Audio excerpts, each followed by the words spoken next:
Great to have you with us. Now, in our first story, Executive Director for the Africa Center for Energy Policy, ACEP, Ben Boachi, says the Millennium Development Authority, Midday, must be blamed for Power Distribution Services PDS's debacle, which has led to the suspension of its services. Speaking on an interview with me earlier on the Super Morning Show, he said Midday failed to select a company with the needed credibility to raise money to manage electricity in the country. I think that the conversation will be broader than, those who have been part of the process. And that's why we said that we didn't even have to have Midday still playing the role they are playing, because they were the ones to have advised, with the IFC, to have advised government that to secure your investment, you need X, Y, Z, and insisted on that, and also let the public know. And we have said that the process of transparency was curtailed at some point after the RFQ. Throughout this concession arrangement, civil society, the workers, industry, they were all involved, in all the discussion and conversation, until, it became difficult to answer the questions that were putting to Midday about how the process was turning out, the manipulation of the process, injecting 51% without transparency and checking the background of where these guys were coming from, whether they had adequate financial capacity to actually pick up those shares. No answers were given on those questions that were raised, at the time. So if we have to start a new process, we have to introduce that transparency, and all of us will have to be interested in ensuring that we don't repeat, the process as they did it. Now, Midday has, however, mounted a strong defense of its role in supervising the deal that gave PDS control over power distribution in Ghana. Midday was responsible for overseeing and managing the process. Midday has been accused of doing a poor job, but in an interview with my colleague, George Wiafi, head of reforms unit at the authority, Michael Ewa, says there was no wrongdoing on its part. The stakeholders came together and planned the project. We started with the due diligence of ECG, which is the entity that is at stake in this project. And we put a procurement process together. As part of the process, we issued a request for information, which basically was for companies out there to indicate their interest in the project. And we got responses from 83 companies. So after we got the responses, we organized a meeting in which all of them showed up, and then we told them about the project. Thereafter, we issued a request for qualifications. All right. So out of the 83 companies, we got 11 submissions. The 11 submissions did not come from 11 companies, but some of the companies came together. So we had 33 companies and entities coming together to put forward 11 submissions.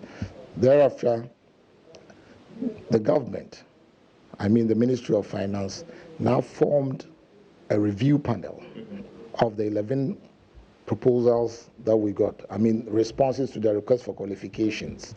It was led by the Energy Commission. The Attorney General had 2 representatives, ECG had 2 representatives, the Energy Commission was represented and actually led it with other stakeholders. And after they reviewed the submissions on the request for qualifications, we got 6 qualified companies. Fado says government suspended the Power Distribution Services PDS agreement in the interest of the public. According to him, the decision to make the suspension of this agreement public was for the country to know exactly what was going on and therefore hold the government to account for its stewardship. Found out that there were problems with this guarantee, and that therefore the protection that we should have in the transaction wasn't really there. So the matters came to a head. We decided the first thing to do was to protect the public assets by suspending the participation of this private sector operator, returning the assets to the control of ECG, whilst a process of investigation was being carried out. Earlier, 2 days ago, I sent a delegation to Qatar, which was the origin of the guarantee, to go and to find out exactly what the situation is. They met them, and they're on their way back to Ghana. By the time I get back to Accra tomorrow, they'll have brought us a report. Then we'll know exactly where we are. But it was necessary for us to act in this manner, to protect the public interest, to protect the assets. The ECG assets are in excess of 3 billion cedis. These are not assets that you can take lightly. So it's important that the country understands that these measures and initiatives were taken to protect the public interest and to make sure that potential delinquency, if that's what turns out to be, was nipped in the bud as soon as possible. It would be relatively easy sometimes in these situations to sleep to, afraid of what the public will say. Why didn't you do this? Why didn't you do that? So you want to sweep it under the table, under the carpet, and let it. I don't think that's a good idea. It's better that these matters are brought into the public space for the country to know exactly what's going on, and therefore to be able to hold government to account for its stewardship. So it is on that basis that these actions were taken, but the process of ECG taking back control of the assets is ongoing. It will not disturb the flow and the distribution of electricity in the country. Then things will continue on a stable basis. Now, still on this story, Information Minister Kojo Oppong-Nkrumah has hinted the committee set to Qatar to investigate the matter will soon present findings to government. Mr. Nkrumah insists government's decision to suspend the deal was out of vigilance, contrary to reports of foreign intervention. He says measures put in place pending a full report by the fact-finding team so far are in the national interest. Government wants to reiterate its commitment to ensuring that the people of Ghana are best served in the ongoing inquiry into the PDS concession agreement. And government reminds the general public that, contrary to what some persons will have them believe, it is the due diligence of the government agencies that has raised the red flags with the PDS guarantees, and which red flags are the ones that have led to this ongoing inquiry. Already the team has been to Qatar and has done a good chunk of work. They will be reporting back to the president when he returns to Ghana. And subsequent to that, the Republic will take the next steps and the decisions that will serve us well as a country. Away from that story and to a community sharing borders with at least 6 Burkinabe communities. Even though it's part of the Upper East region of Ghana, one only needs to travel about half a kilometer outside the market of fuel in the Bongo district to get into some of the first Burkinabe communities. Despite this fact, there's no official border posts in the area, a situation the chief of Bongo Fuel says makes it easy for smuggling of goods, theft and possible terror attacks in the wake of attacks on Burkinabes. Here's Upper East correspondent Albert Sori's report in our series on porous borders.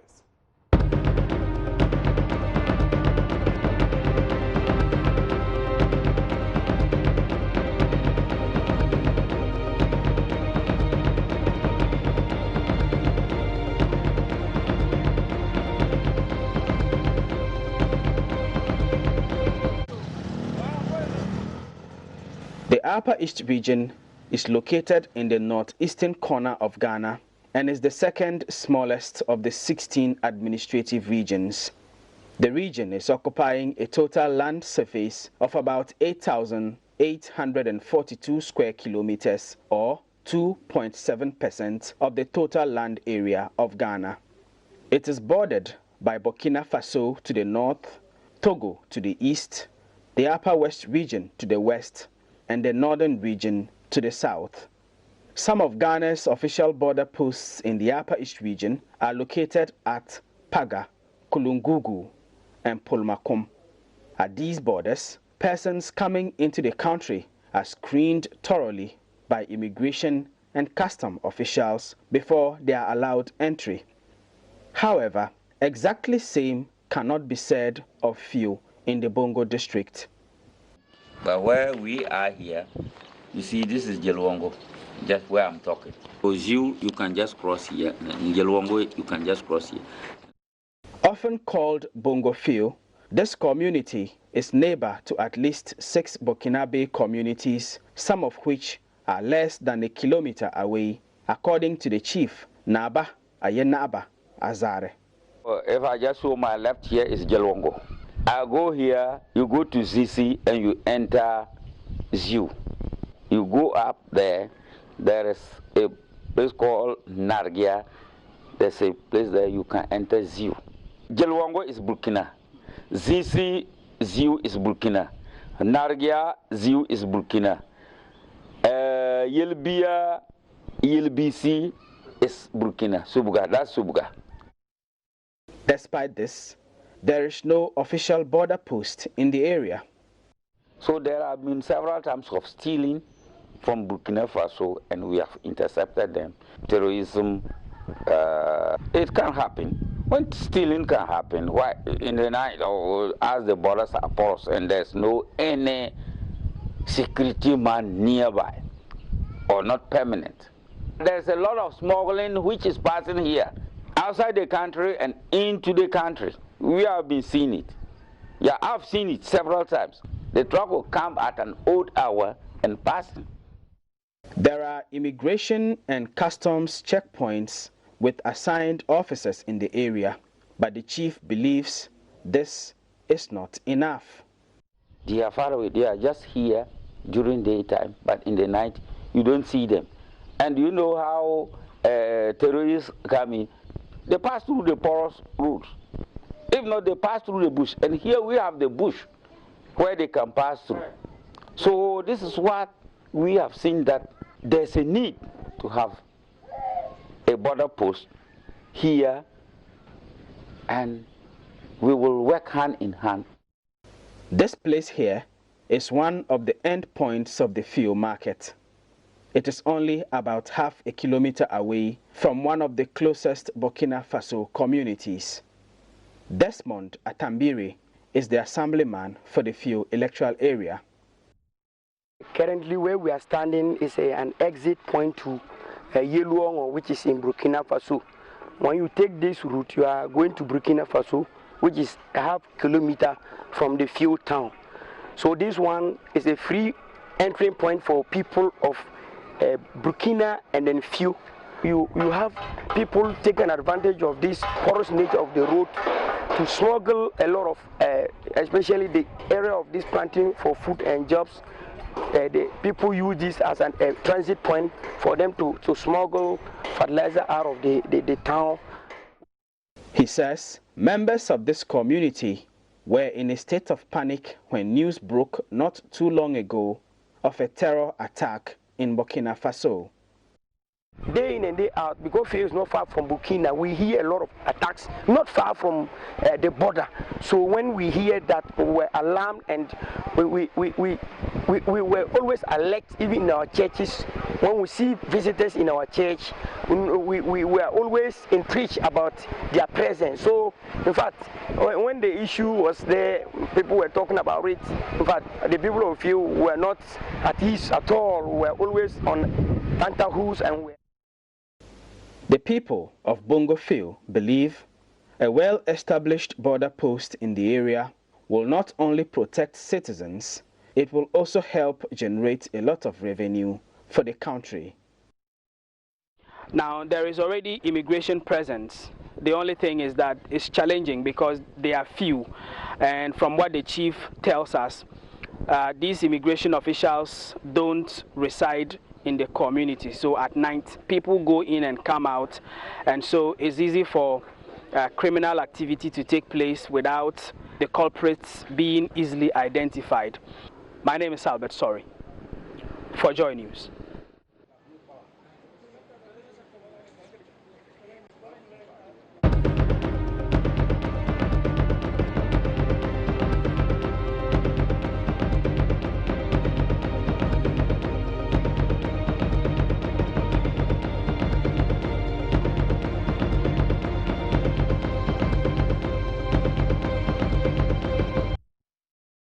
Now, Information Minister Kojo Oppong-Nkrumah has assured of improvement in border security with the approval of the mid-year budget.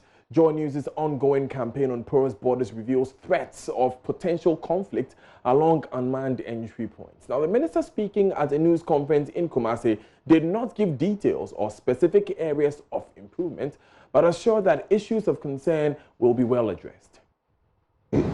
Security has been a matter that all of us have been concerned with right from the beginning of this year, not just because of the heightened reportage of some of the security incidents in our country, but also because of the security climate within the West Africa sub-region.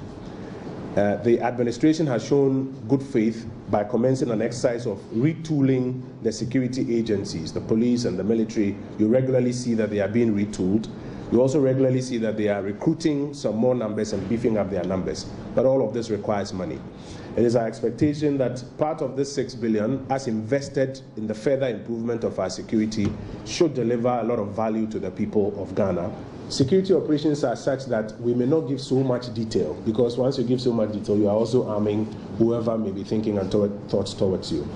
But I do know for a fact that border improvements are included or border security improvements are included in the broad spectrum of security interventions that we are talking about. And part of the resources from this 6 billion will be applied in that area. But I am unable to give you any further detail from that. Now, UK High Commissioner to Ghana, Ian Walker, was forced to wade through water today as the Bagri Dam spillage cut off the only road linking the Upper East to the Upper West region. Mr. Walker is currently touring parts of the country to raise funds for the plastic surgery and burns unit at the Kolebu Teaching Hospital. This is a massive snag for the Ghana Grand Tour, which has suffered several hours of delay, but the people of the village are incensed. They say they are sick and tired of being neglected by the government. My colleague Kojo Yangston is with the British High Commissioner on the tour and joins us live. Kojo, tell us exactly what happened this morning. Well, Daniel, it was rather unexpected. We were just about 15 minutes away from Tumu, where the Ghana Grand was supposed to begin, when we encountered this flooded section of the road just outside a village called Navarua.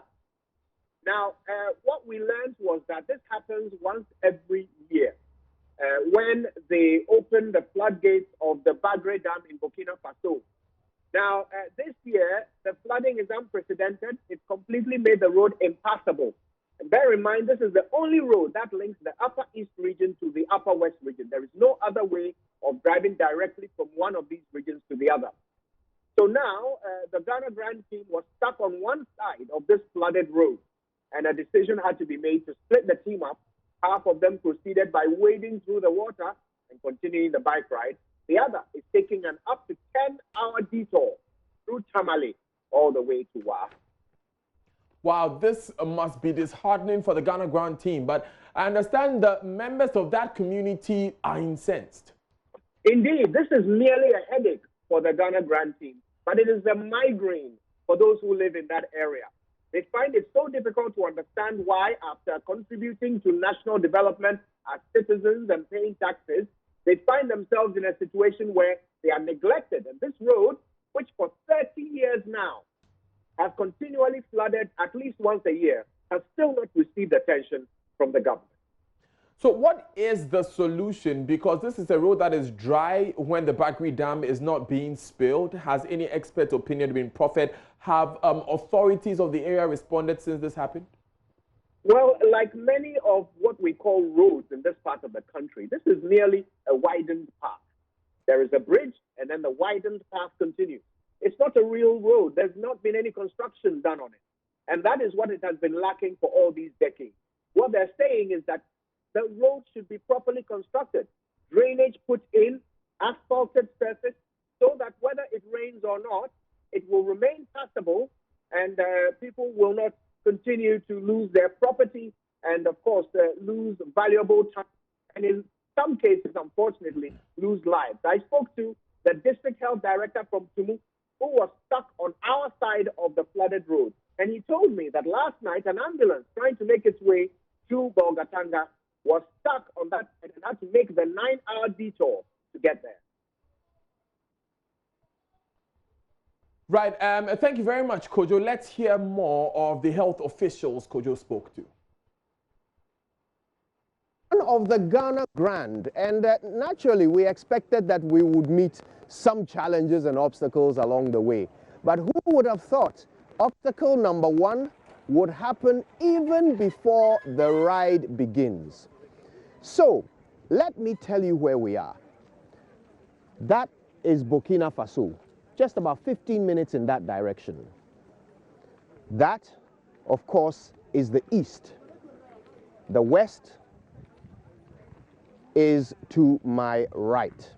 And we have been traveling from Bolgatanga to Tumu, where the Ghana Grand Ride is supposed to begin.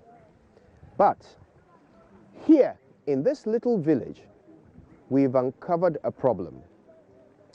The Bagre Dam was opened last night and water has flooded and blocked the road. The people of this community tell us that it happens very often. Every time the dam is open, this road gets blocked and nobody can cross. Literally, the east is cut off from the west. Tumu is about 15 minutes in that direction, but nobody can drive across this road. The road literally cannot be seen. Now, the people of the community are very agitated. Every time this happens, they find themselves stuck behind this obstacle. Now, you will soon see some people carrying a motorbike and a lot of valuables across the water. This has become a source of business for some of the young men. They are helping people to come across, carting their wares, because if they don't, everything comes to a standstill. People of the community are very, very angry. Now, this is the district health director for Tumu. He belongs on the other side. But last night, on his way home from a program in Tamale, they were stopped here. They got stuck because the dams were flooded. So they had to spend the night. Still, he and his team are unable to cross the water. Tell us your name, sir. My name is Alex Bapula. Mr. Bapula, yes. You have been in this part of the country since 2005? Yes. How often does this happen?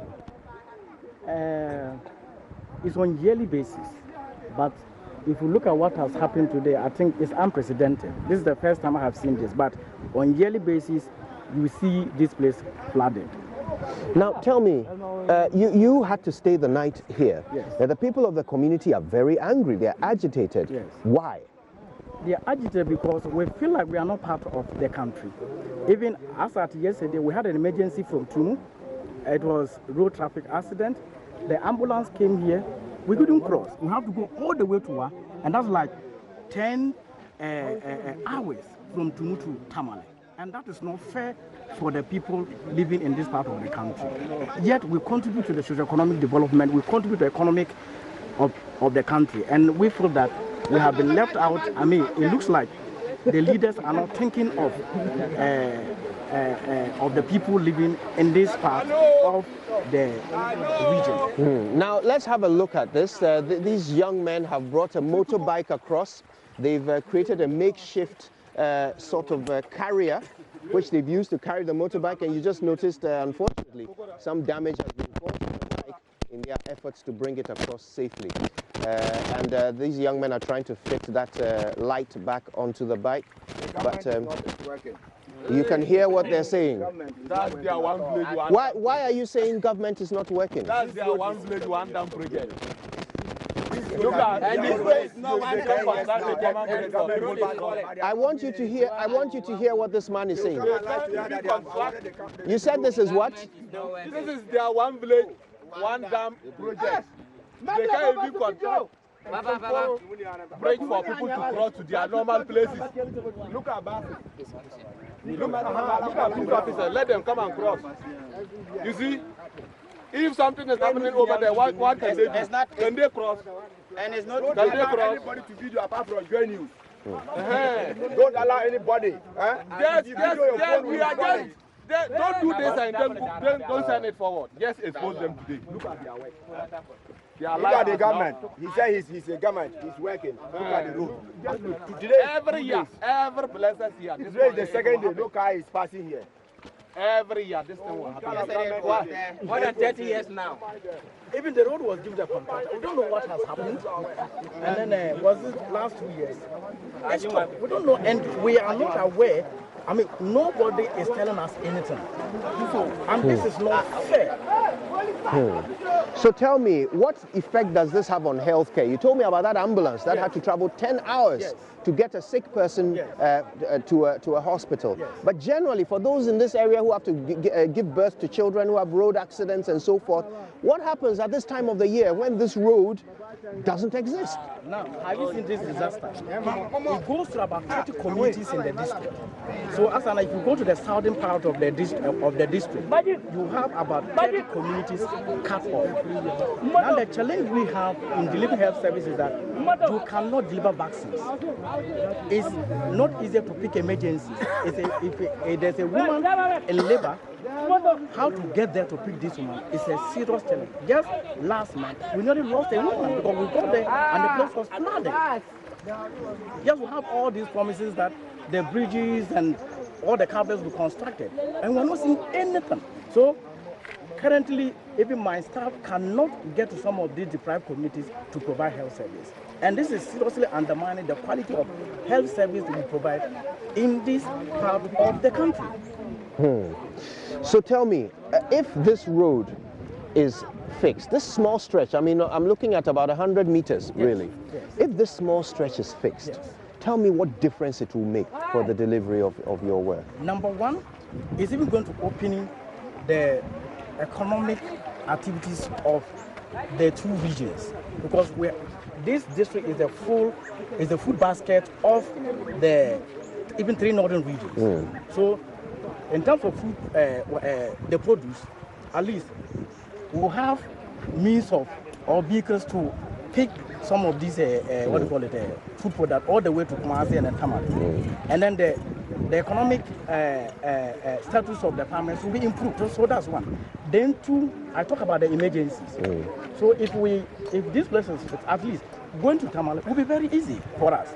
Then you have the district health administration also delivering commodities. So at least when it comes to the issue of emergency. August, the British High Commissioner to Ghana, His Excellency Mr. Ian Walker, cycles 1,000 kilometers across Ghana from north to south. Be part of the Ghana Grand, the adventurous journey that seeks to kindle conversations about health, natural environment, tourism, and raise funds for the Kolebu Plastic Surgery and Burns Unit. Support the fundraising call by dialing MTN short code *700 *9#. Follow the prompt and type in the code, the Ghana Grand, or Vodafone Cash 0207 566 351, or the Standard Chartered account 0100 104 061 801. Follow at UK in Ghana across all social media platforms for all updates with the hashtag the Ghana Grand. The Multimedia Group is proud to be the media partner.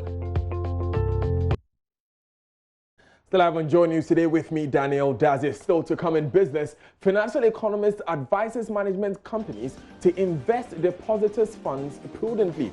Emmanuel Abwajiriafi has more.